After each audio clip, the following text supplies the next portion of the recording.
Bonjour à toutes et à tous, je m'appelle Richard Ndayishimiye, docteur en sciences de gestion, enseignant à l'ISCO, Institut supérieur de commerce, la Business School de l'Université du Burundi.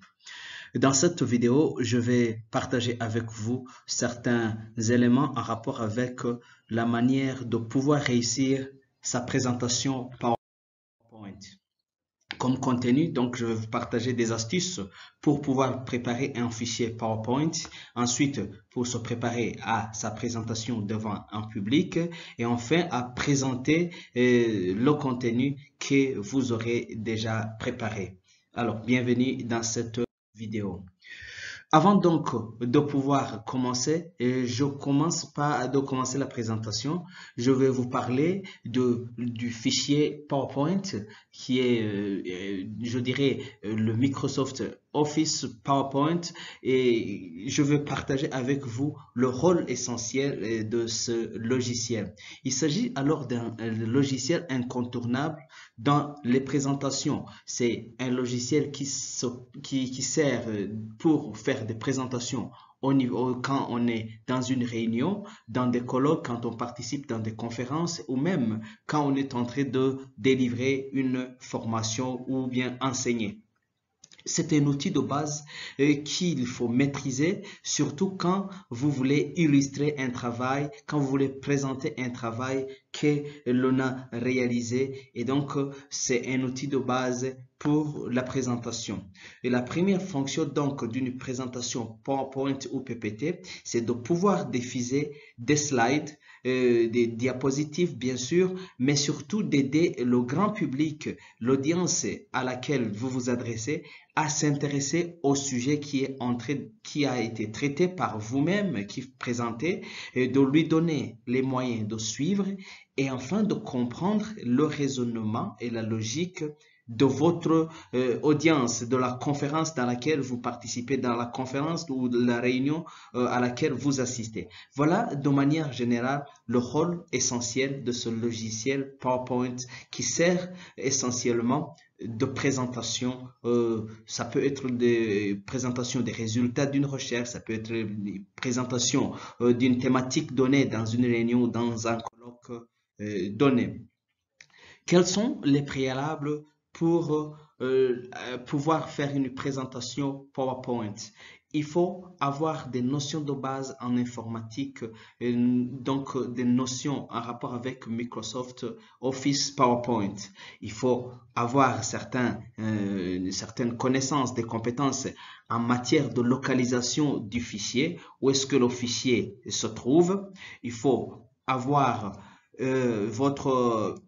de savoir comment est-ce que vous pouvez ouvrir un fichier et le fermer. Vous devez savoir surtout le nom de ce fichier et d'autres fonctionnalités comme la mise en mode diapositive ou diaporama mais aussi le partage, savoir comment est-ce qu'on peut partager son fichier enregistré sous une clé USB, enregistré sur je ne sais quel autre outil pour le transport ou le partage avec l'audience. Ça peut être par email, partage par WhatsApp, etc., etc. Ça, ce sont des notions de base en informatique que l'on doit avoir au préalable avant de passer à une présentation. Ensuite, l'autre préalable, c'est la maîtrise de soi, le soi-même. Il faut pouvoir se maîtriser car on va devoir faire une présentation devant une audience variée qu'on ne maîtrise pas. Il faut surtout s'affirmer, savoir affirmer sa personnalité, connaître son audience, quel type de personne à qui vous allez vous adresser, quelle langue il faudra utiliser. Ça, c'est des préalables qu'il faut avant de préparer, avant de présenter, de penser à faire une présentation PowerPoint. D'autres éléments importants qui vous permettront de vous affirmer, de maîtriser votre être votre comportement, c'est le savoir la date. Il faut être au courant de la date, de l'heure, du lieu, parce que il faut se préparer, il faut être à l'heure, il faut être à temps et surtout connaître le cadre dans lequel on va intervenir et les objectifs de son intervention. Voilà les quelques éléments de base qu'il faut maîtriser comme préalable avant la présentation d'un PowerPoint. Alors, comment alors on se prépare ou on prépare un fichier PowerPoint?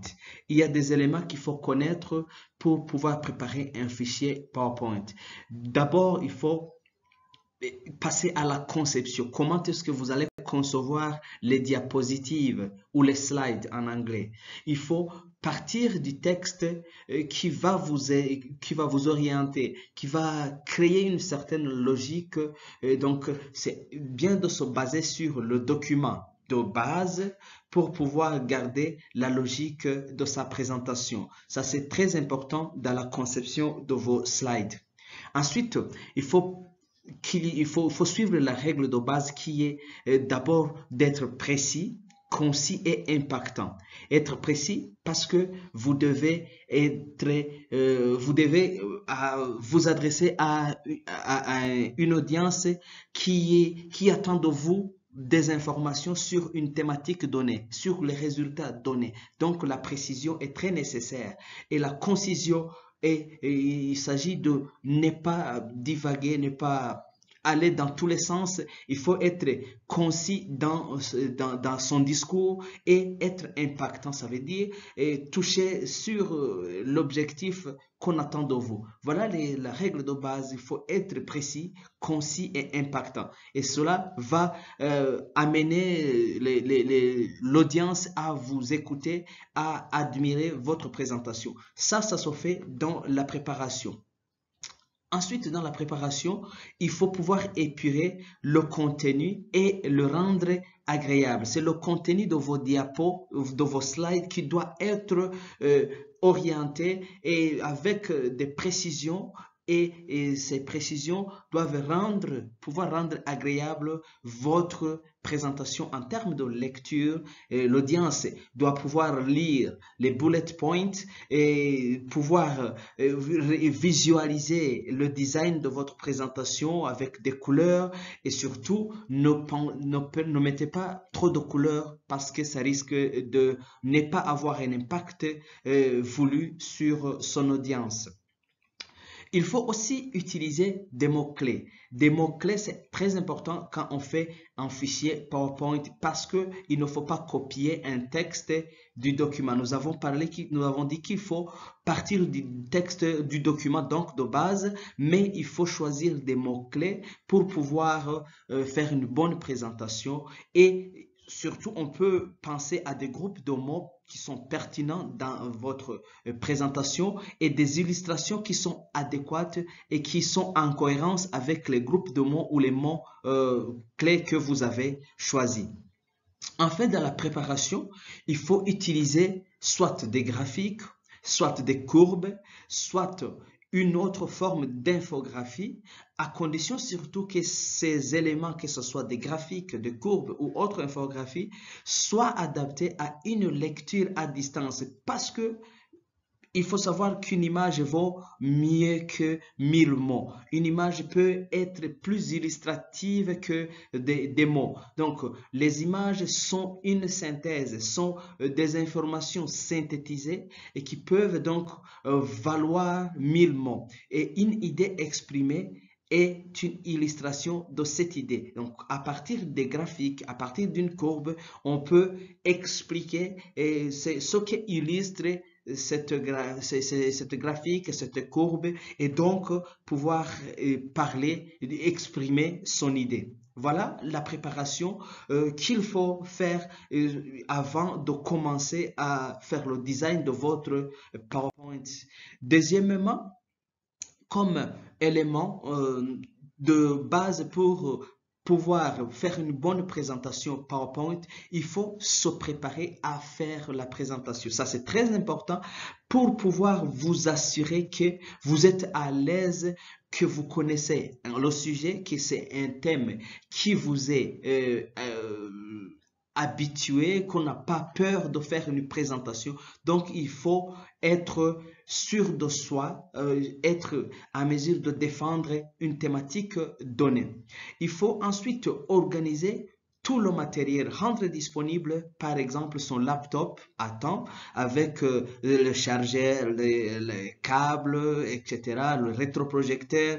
Et tout ça, c'est le matériel dont on aura besoin pour faire une présentation. Donc, on aura besoin de ça à l'heure de la présentation. C'est pourquoi il faut préparer cela avant la présentation, avant le jour J de la présentation.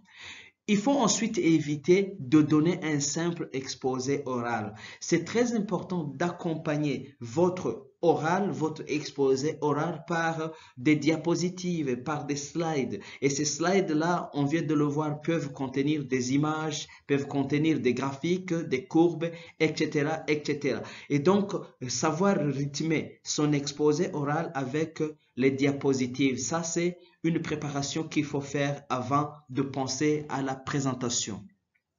Ensuite, il faut pouvoir avoir conscience de sa communication, sa manière de communiquer non verbalement, le non verbal. Comment est-ce que le présentateur, celui qui est en train de préparer sa présentation, quels sont les gestes qu'il doit éviter, quels sont les gestes qu'il faut faire. Et par exemple, quand vous pointez du doigt quelqu'un ou vous faites une autre geste qui n'est pas en cohérence avec le contenu de ce que vous présentez, donc ça fait perdre des gens. Donc il faut préparer son bagage en termes de gestes, en termes de regard, en termes de conscience et surtout penser à vous pratiquer. Et avec donc quelqu'un qui prépare sa présentation doit apprendre à être relax, à faire des moments de pause parce que la présentation lui appartient, c'est son thème, son sujet de recherche ou c'est son cours, etc., etc. Donc, il faut se maîtriser sa communication verbale, orale ou non verbale, gestuelle, etc. Et ça va se faire avant donc de faire la présentation. Il faut aussi penser à la préparation d'une petite aide-mémoire. C'est très important de se munir de courtes notes pour aide-mémoire parce qu'à un certain moment, le courant peut se couper. Ça, c'est le délestage, ça, c'est des moments qui existent surtout en Afrique. Ou bien, votre laptop peut s'éteindre avec manque de batterie, ou bien vous pouvez tout simplement perdre votre laptop. Il faut pouvoir avoir une note d'aide de mémoire, quitte à ce que vous puissiez faire une présentation, même à l'oral, au cas où il y a un incident qui s'est produit et qui fait que vous n'ayez pas accès à votre présentation. C'est très important cela. Il faut ensuite prendre le temps. Prendre le temps de préparer, donc ensuite de savoir que le temps est limité. Le temps est limité. Souvent, une présentation PowerPoint, c'est une 15 à 20 minutes, ça dépend. Dans une thèse de doctorat, on peut vous donner 20 à 30, 45 minutes. Mais surtout, gardez qu'il faut préparer le temps qui vous est imparti. Préparer la présentation pour un temps qui vous est imparti. Si vous n'avez pas eu d'informations par rapport au temps qui vous est imparti, il faut penser à une présentation de 15 à 20 minutes.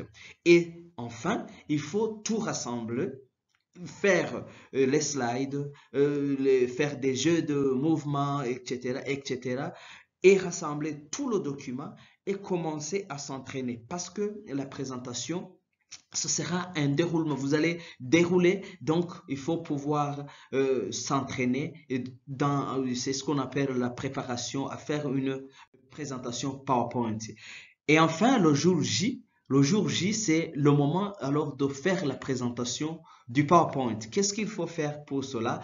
Il faut cadrer sa présentation et surtout cadrer son intervention qui doit être restreinte, une intervention qui ne doit pas dépasser le temps imparti. Il faut commencer par une rapide introduction du contexte de votre présentation, vous parlez de l'objectif même de votre présentation et enfin vous allez développer l'objectif de la thématique et surtout utiliser des mots simples, compréhensibles par votre audience. Et pour bien cadrer sa présentation, il faut faire, c'est comme une narration, c'est comme si vous racontez une histoire. Voilà. Et dans la présentation, comme on a déjà préparé son exposé oral, ce qu'on appelle le speech, il ne faut pas lire le contenu des diapositives. Il faut juste préparer des bullet points et vous allez expliquer, vous pouvez expliquer des images, vous pouvez expliquer des courbes, etc. Évitez donc de lire le contenu des diapositives, essayez de parler, faire un exposé oral puisque vous avez préparé cela. Enfin, lors de la présentation, il faut développer sa présence sur scène. Il faut être là. Il ne faut pas tourner son regard à côté et de ne pas fixer, ne pas regarder votre audience. Il faut donc pouvoir balayer la salle des yeux, regarder sur le front de l'audience, regarder à gauche, à droite, et pouvoir maîtriser son audience. Et surtout, il faut minimiser le nombre de mouvements parce qu'il y a des mouvements qui risquent de vous perturber et de perturber votre mémoire. Et surtout, gérer votre stress par une respiration. Préparer des moments de pause, prendre le temps pour respirer et continuer. Enfin, voilà. Après toutes ces trois étapes de préparation, de présentation, comment est-ce qu'alors il faut savoir que vous avez convaincu? Il faut, quand vous avez convaincu, c'est que cela suppose que vous avez capté l'attention de votre auditoire. Vous avez un auditoire qui vous regarde, qui assiste, qui est intéressé, qui participe avec leur regard. En regardant cela, c'est que votre présentation a convaincu. L'autre information qui vous montrera que vous avez convaincu, c'est que vous avez adapté votre présentation à votre public cible. Ça, c'est très important. Il faut faire une présentation qui est attendue par votre public cible. Et ça, pour le savoir, il faut bien définir une charte de graphique qui va tenir, que vous allez tenir tout au long de votre présentation. Par exemple, expliquer les mots qui sont difficiles, parler des exemples en rapport avec la thématique, donner des exemples pratiques. Ça, c'est une adaptation de votre présentation à votre public, faire des exemples. Vous pouvez trouver des exemples au sein même de l'auditoire, au sein de parmi les membres de votre audience. Et ça, c'est des éléments qui vous permettront de dire que vous avez convaincu. Il y a aussi cet élément qu'il faut souligner pour pouvoir savoir que vous avez convaincu.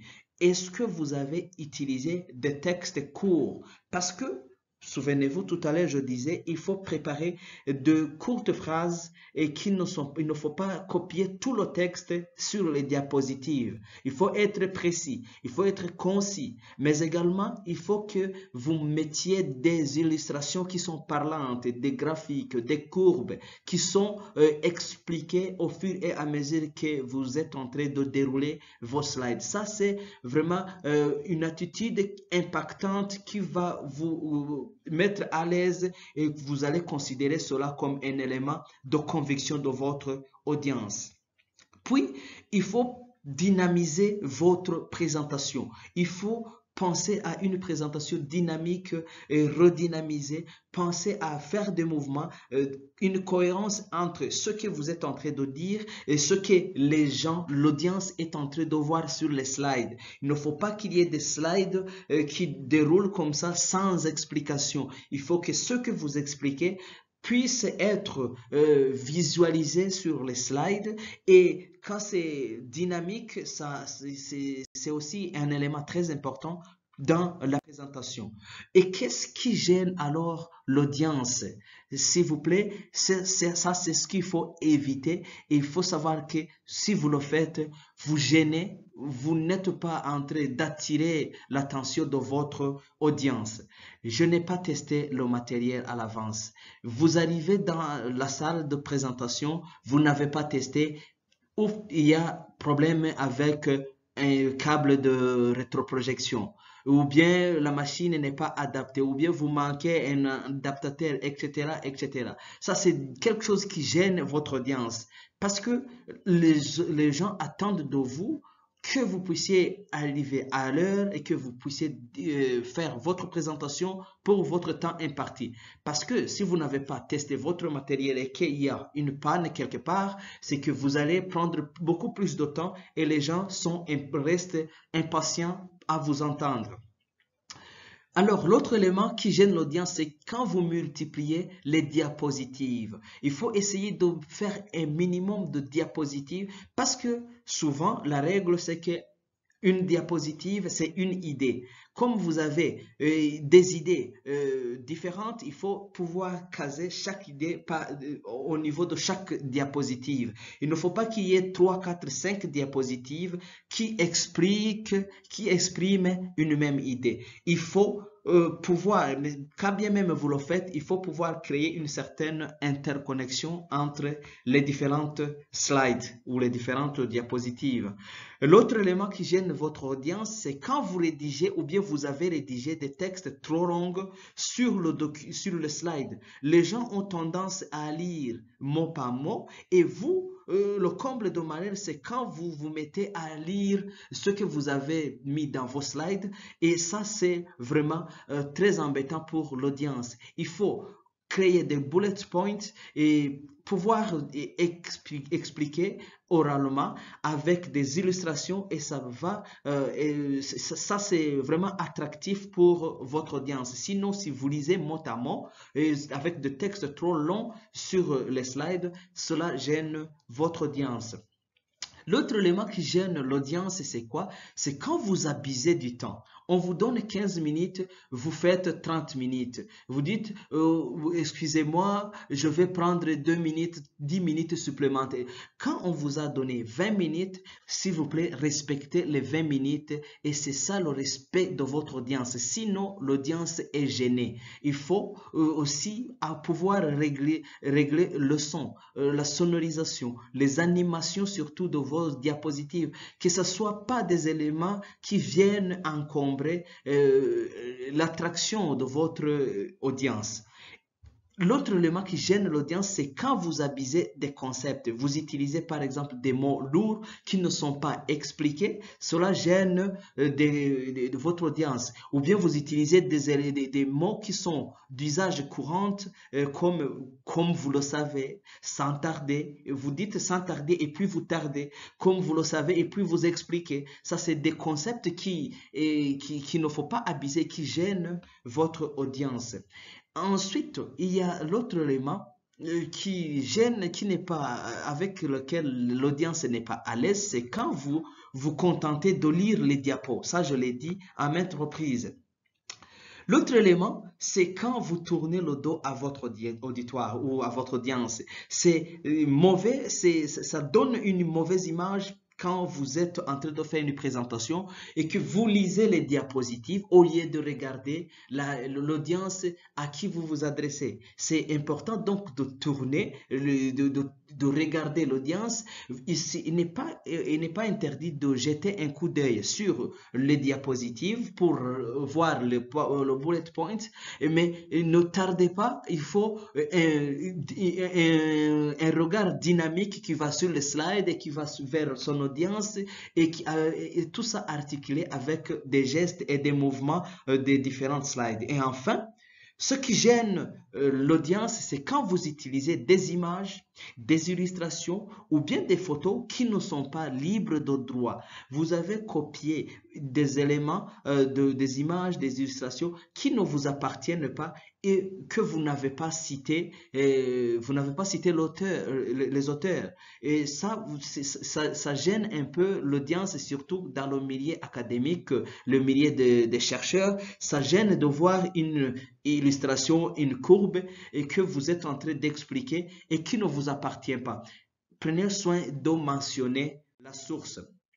Finalement, alors, comment faire une bonne présentation PowerPoint?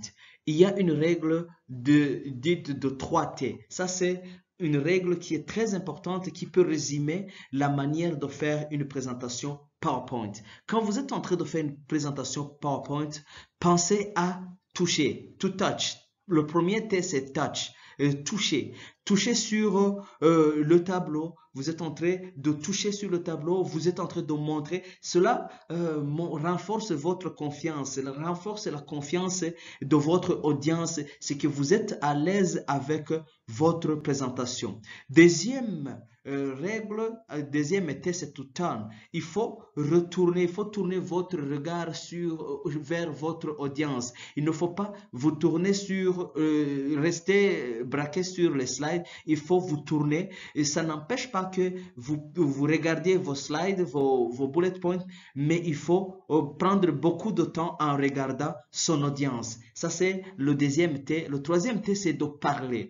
En combinant tourner et toucher, il faut aussi parler. Ce que vous êtes en train de dire doit être reflété ici au niveau de la présentation et il faut le dire avec un regard tourné vers son audience. Ça, c'est très important, cette règle de 3T et elle est la source de cela, c'est ici. Vous pouvez voir plus d'informations par rapport à cette règle de faire une bonne présentation, touch, turn and talk. Enfin, donc c'était Richard Ndayishimiye, je suis enseignant à l'Université du Burundi. Pour tout contact, voilà mon adresse et je vous remercie.